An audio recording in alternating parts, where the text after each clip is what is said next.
So we're back to the second installment of these really cute egg lamps. Which molds will we choose today?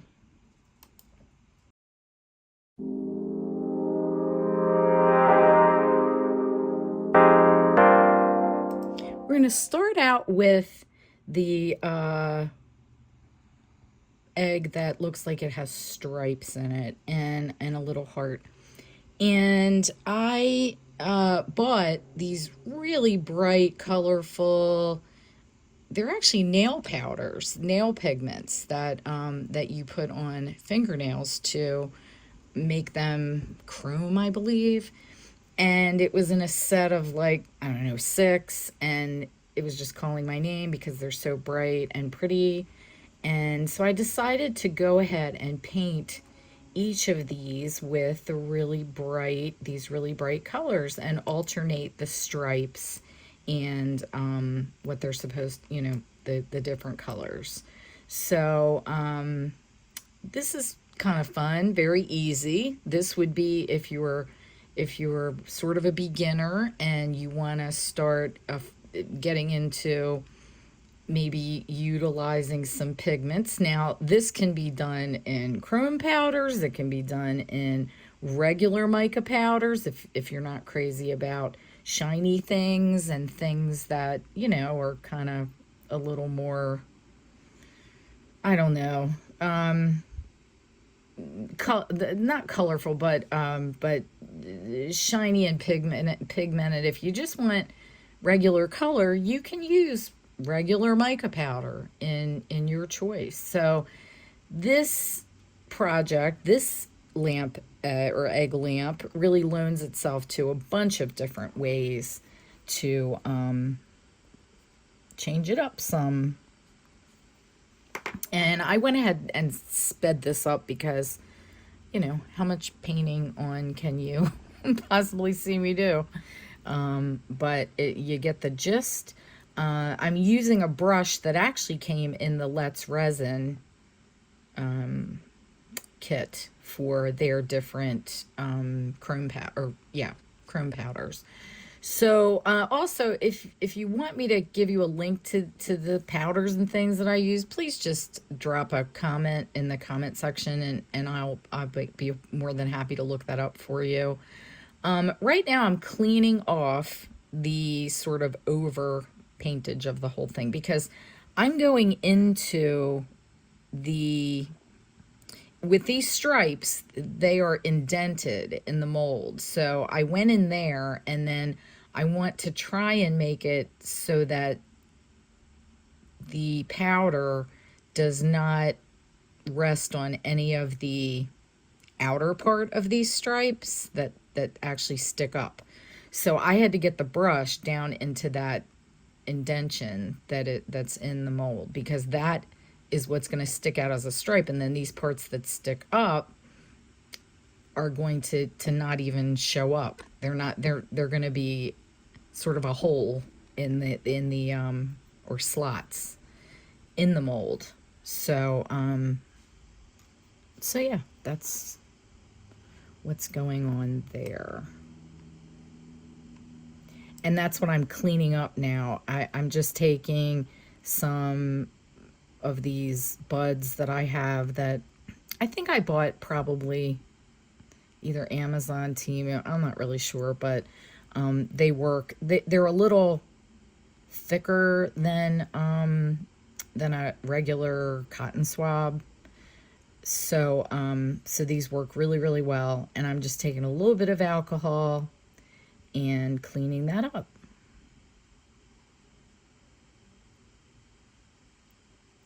So lots of people really dislike the cleaning process. I don't know. For me, it's just the nature of the beast and how we do it. And I do clean my brush between each color. I have this little brush cleaning, it's sort of a sponge that is actually used for makeup, for cleaning makeup, you know, if you're someone who wears makeup and you wear eye makeup and things that are powders, when you switch between, you know, you're going to use one powder and then another, you want to clean your brush so that you don't put the wrong color powder in the wrong color place. So that's what I use to clean. Same thing. Most of these powders, micas, the different things that we can purchase, these are all things that are being used in nail salons and to make eyeshadow and things like that. There's really not a lot of difference in them, so that's why I know that you can utilize the same things. There are actually projects where you'll see me use gel nail polish, because gel nail polish, curing that and curing UV resin, it's going to be the same thing. And now we are going to get our powder together for this project, or our resin. I believe I'm using Shell by Let's Resin. It comes in the 36 piece kit. And the reason I use Shell, it's going to be it's not going to be quite white. It's going to be more, not really iridescent, but it's going to be a little shimmery, a little pearly, and yet not stark white. It's going to be like a shell color, like the inside of a you know, shells that have a pearly quality on the inside. That's what this ends up looking like, and I thought that was really a nice thing. Now, this is a glitter that comes in the it's a Let's Resin glitter. It's a whole set of glitters that they offer. What I like about this is that it's iridescent. It throws off a lot of different colors. I've used just the heck out of this set, and I still have it. I know I've been using this for 4 years. There are different sort of shades that you can get. And what I like about this is that it doesn't just have big pieces of glitter. There are also tiny pieces of glitter in it. And I thought that this would be really pretty just to complement both the back and the front of this, to have just little sparkly pieces that show up throughout. And it does. You'll see. I really liked how this turned out. Very pretty. So I'm just trying to line up all my pieces so that I can get it all together. Now, as I'm pouring sort of high and a really thin stream of resin, because doing a sort of higher, the theory is that as it's dropping down, any bubbles that might be in it are hopefully taking care of themselves, because, you know, they're going to pop. It's going to be so thin that they're going to pop.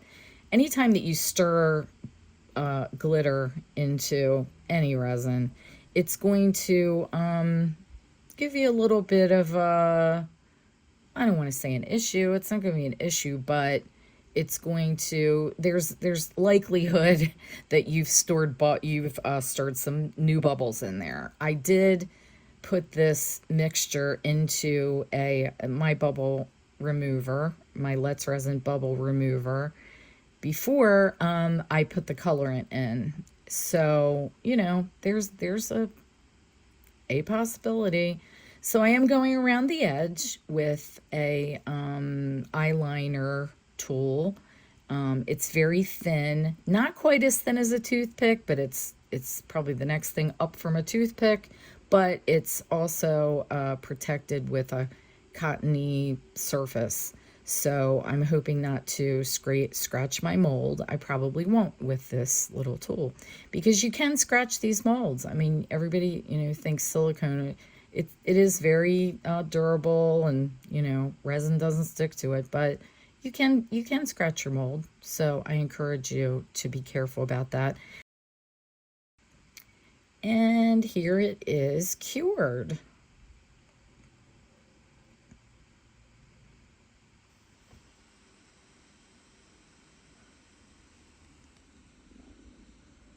I don't know about you, but demold is my most favorite part.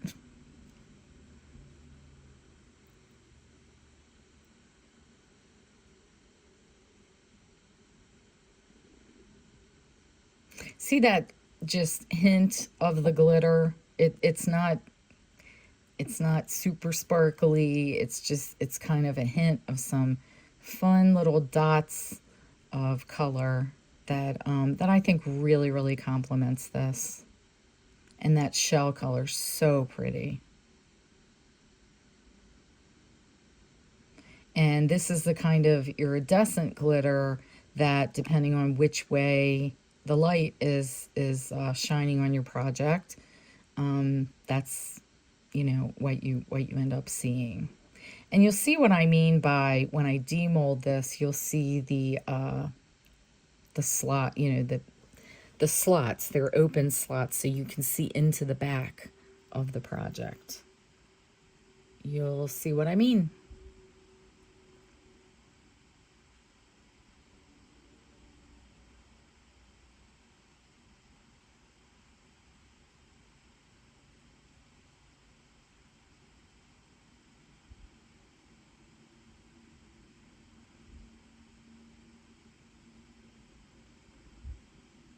Pretty, very pretty.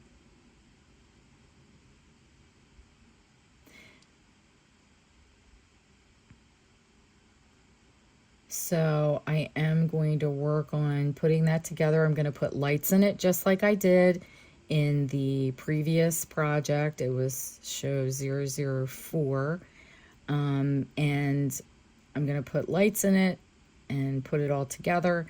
And you can catch, I'm not going to cover lights in this episode because I did in the previous episode. But what I wanted to also do was that just give some little extra thing in the back because, you can see through that slot. And so I went through my sort of little stash of stickers, and I thought this would be a little glimmer of a butterfly if you catch it from the correct, the right angle. And it's super simple. This is very beginner friendly. This would be, your next type of project because it's really, really easy. Anybody can mix in glitter. Anybody can paint on mica powder. Anybody can, use a sticker, and it packs a very powerful punch, and I think ended up just adorable with that little glint of a butterfly. So on this particular mold, what I did was I went in just like I did yesterday, and I put in some glitter-sized butterflies they're in the glitter section in Michael's in a little jar where you get all the other glitters. Unfortunately, I didn't videotape that, and I really apologize that I don't have footage of me putting that in, but or putting the glitters in, but I put them in with UV powder, UV resin, just like I did the project from yesterday where I put flowers in. So if you want to see that, it's in that same video from yesterday, episode 004. And then this box, I put in those the other powders that first powder that I showed is a non-sync glitter, and it's kind of in a very pale green. And then I used the Royo mica powder to make this whole egg is going to be. I was going for sort of a robin's egg blue look, It looked, I mean, you'll see. It's really pretty. It's a little more on the green side than what I was going for, but still pretty. As a matter of fact, I think that's one of the ones I'm keeping for myself. I don't sell my projects. I give them away. Um, and also, I guess I decided to put a little bit of that of white in there because it was looking a little too dark for my plans. So I think I decided to put a little smattering of white in there to tone it down some. And in hindsight, maybe I shouldn't have done that. Maybe it would have been more robin's egg blue. I don't know.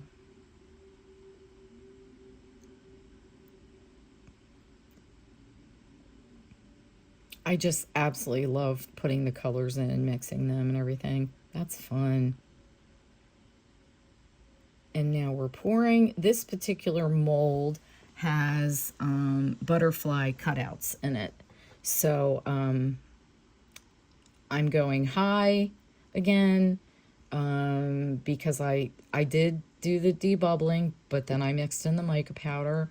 And so I am doing high. I'm pouring slow, a very slow stream, and I have to get around all those butterfly cutouts that are in this because they are going to be like holes in the front of the lamp.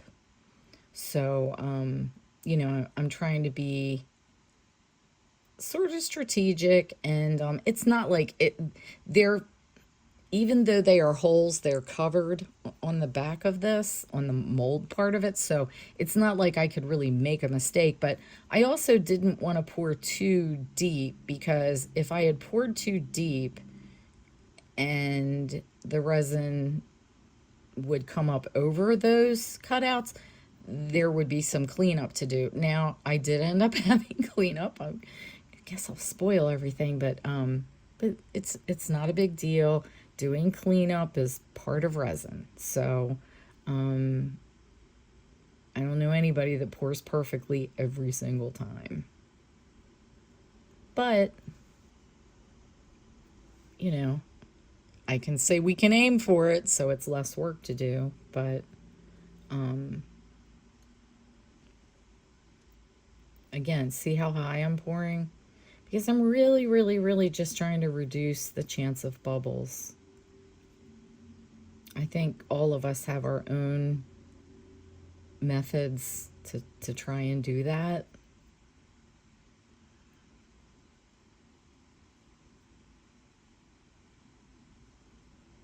By far, the pour and the demold are my two most favorite parts of doing resin projects. And then we have the little matching stand.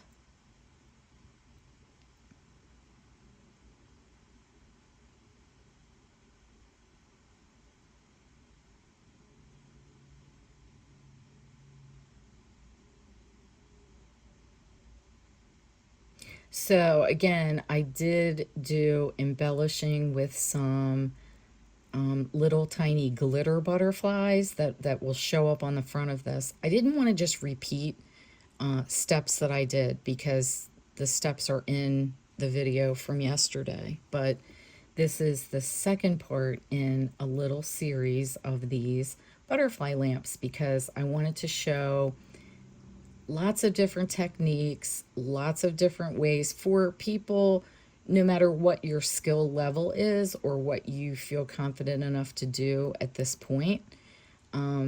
Also, things that you could find in kits. I mean, I think generally people, when they're beginning, maybe they'll buy a resin kit that has lots of different colors that you might want to incorporate or try out or just experience in your resin journey. So I feel like each episode has something that's a little more a little extra step, and then something that is very beginner friendly if you feel like that's a place that you can be in. And again, as I said yesterday, these could be in plain white. They do not have to be. They don't have to have lights in them. I added all that stuff. So don't feel like you have to do things the way I'm doing them, because you certainly don't. Now I'm going around the edges to try and reduce the chance of bubbles. And now we're demolding. See how pretty this color is? Just gorgeous.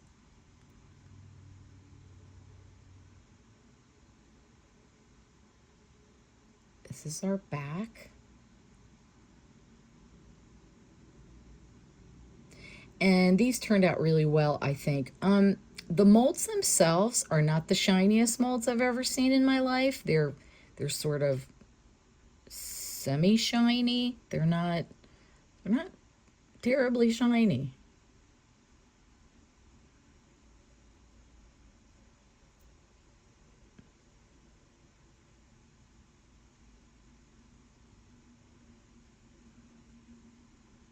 But it's okay, we're gonna do more to it. So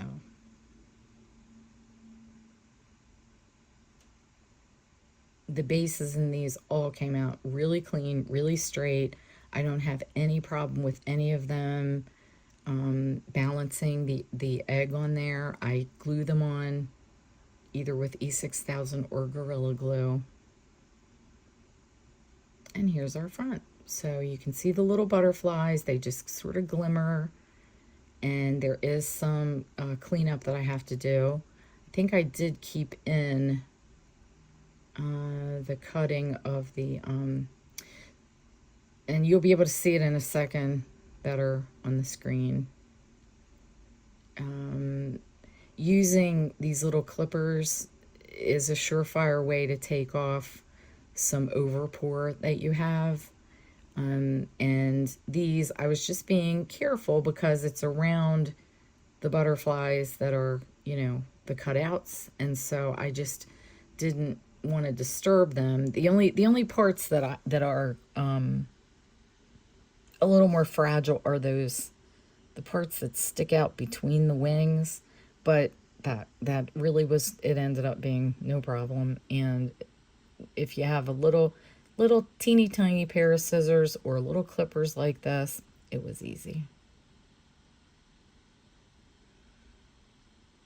A lot of time overpour comes off, just snaps right off.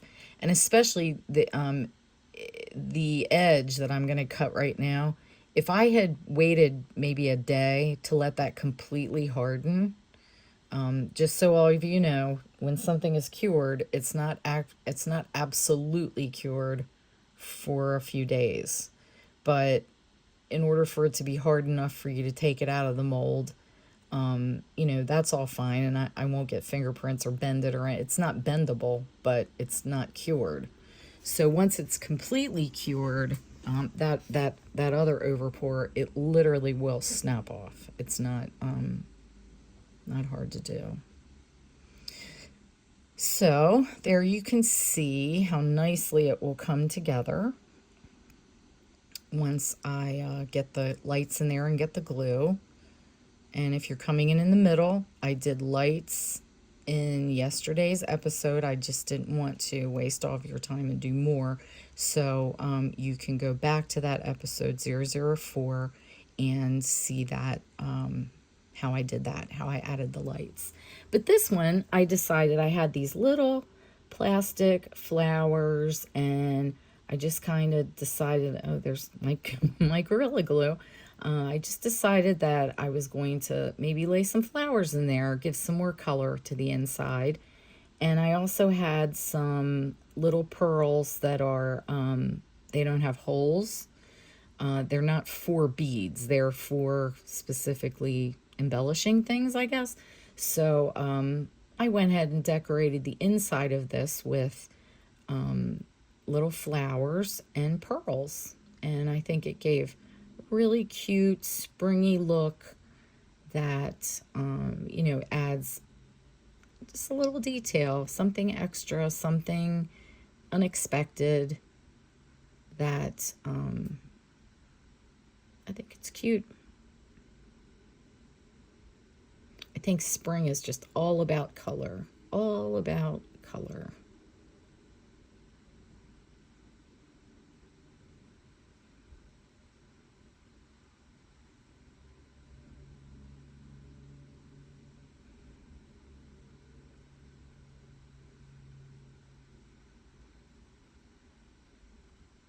So I went ahead and sped this up as well because, you know, you get it.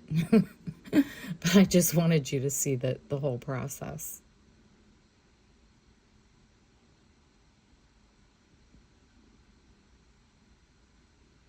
And I just kind of wanted to spread them around, make sure we had that our colors were evenly distributed and all the things.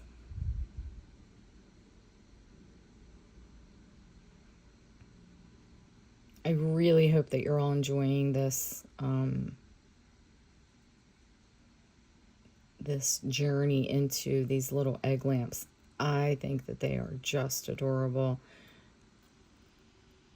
I haven't seen them done on any other pages or any other channels yet. That doesn't mean somebody hasn't done them. It just means I haven't seen them. So they're new to me. But I hope you're liking them.